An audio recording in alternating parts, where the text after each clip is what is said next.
Hi everyone and welcome to Jab and Move with your host Stephen, and today we're going to be talking about two topics, which is Eubank Benn is confirmed now, and also Ricky Hatton returning back into the ring. I wanted to have a bit of think on this and I want to get your thoughts as well, guys. Let's jump straight into it. So Eubank versus Benn II has been confirmed, Tottenham Hotspur Stadium, November the 15th.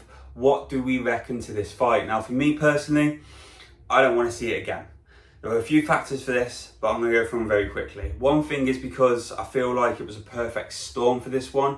We had all the previous issues with Ben and, the case of the adverse findings and everything else, and all that came through. And obviously it took 2 years to go through that whole process, along with the British Boxing Board of Control and all the back and forth. And we finally got the Eubank Benn fight that we wanted.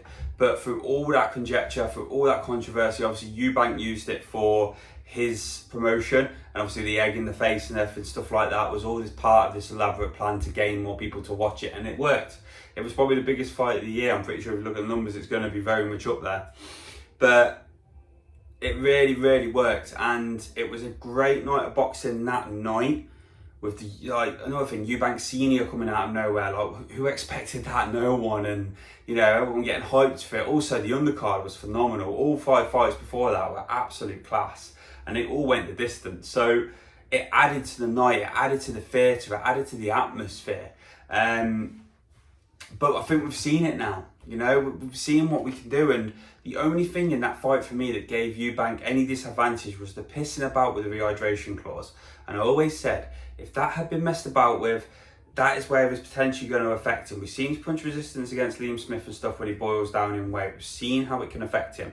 And I thought with the messing about and stuff, he's going to be struggling to get through the first few rounds, and also that's when he's going to be at his weakest, and potentially a hit on the face is going to take him down. But we didn't see that this time round. Fair play to him. I've criticised before about punch resistance and his gumption throughout a fight, but fair play to him. He powered through this, and he got a lot of adverse moments in the fight, along with a lot of pre-fight bullshit that came with it, and he got through it and he powered through. So for me personally, I think it's all done. I don't think it's going to be any different to the result. And I actually called Ben to win the first one. I was wrong. Eubank did exceptionally well, but he was hugely outweighing Ben when he looked at the ring. Look at the size of the two fighters. I just don't see how this one would be any different.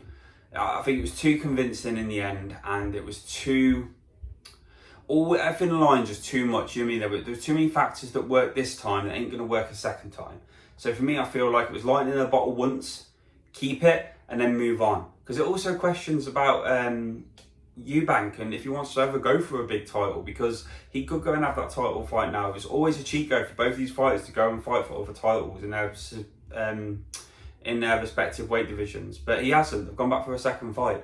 So it also raises the question, is it Eubank's wanting money, or is he ever going to want the legacy out of it? And I think we're going to go for money, and fair play if he is. But come out and say it. So that's my opinion on it. I don't think we need to see it, but I want to see what you guys' thoughts are. What do you reckon to it? Do you think we are going to get a better fight second time round? Are you excited for this? For me personally, I think it should be done and dusted. They should move on to pastures new. But let me know your thoughts. Now, I want to jump into it quickly. Ricky Hatton returning to the ring. I just don't think this is a good idea. I loved Ricky Hatton as a fighter. He was an amazing fighter, and he's one of the best British boxers to ever come out from these shores. But for me, he's been out of the ring for 13 years. Even when he was in the ring and fighting constantly, he ballooned up and down in weight, and we know how much of a health impact that had on him later down the line. So what kind of Ricky Hatton are we going to expect here? It's not like, and I was against this as well, it's not like Manny Pacquiao, who still kept himself physically fit as he went along with age and stuff and everything. I was against him coming back. So with Ricky Hatton, who hasn't lived the life and has enjoyed himself, fair play, he's done what he's done, but he's enjoyed himself both in between fights and for the 13 years after fights.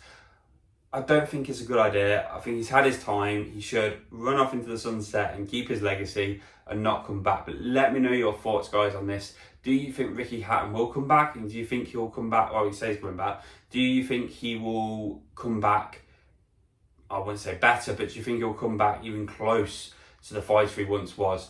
Or do you think it will be just not a good look for him in the end.